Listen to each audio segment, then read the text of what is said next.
കഴിഞ്ഞ 8.5 വർഷത്തിനിടെ വന്യമൃഗ ആക്രമണത്തിന് ഇരയായി മരണപ്പെട്ടത് 985 പേരാണെന്ന് ആലൂസിയോസ് മാർ യൗസോബിയോസ് മെത്രാപ്പൊലീത്ത.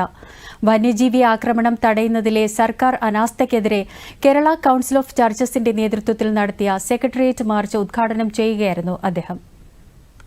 വന്യമൃഗങ്ങളുടെ ആക്രമണം മൂലം കൊല്ലപ്പെട്ടത് 985 മനുഷ്യരാണ് ഈ കേരളത്തിൽ.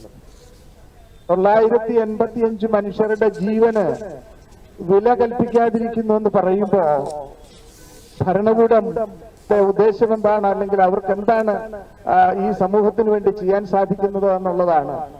1000-ഓളം വരുന്ന മനുഷ്യർ ഈ 8.5 വർഷത്തിനിടയിൽ വന്യമൃഗങ്ങളുടെ ആക്രമണം മൂലം കൊല്ലപ്പെട്ടപ്പോൾ അതിനെ പരിഹരിക്കുവാൻ, അതിന് പ്രതിവിധി കണ്ടെത്താൻ തക്കവണ്ണം സാധിക്കാതെ പ്രകാശ് ഇവിടെ പറഞ്ഞതുപോലെ ഞങ്ങൾ നിസ്സഹായരാണെന്ന് പറയുന്ന ഒരു സാഹചര്യം ഉണ്ടാകുമ്പോൾ കേരളത്തിലെ വനാതിർത്തി, മനുഷ്യർ താമസിക്കുന്ന വനാതിർത്തി എന്ന് പറയുന്നത് 16,000 കിലോമീറ്ററാണ്.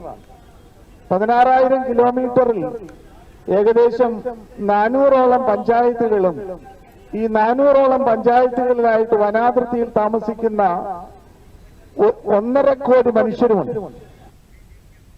വനാതിർത്തിയിൽ താമസിക്കുന്ന ജനങ്ങളുടെ പ്രശ്നത്തിൽ എത്രയും വേഗം ആവശ്യമായ നടപടികൾ സ്വീകരിക്കണമെന്നും അദ്ദേഹം ആവശ്യപ്പെട്ടു.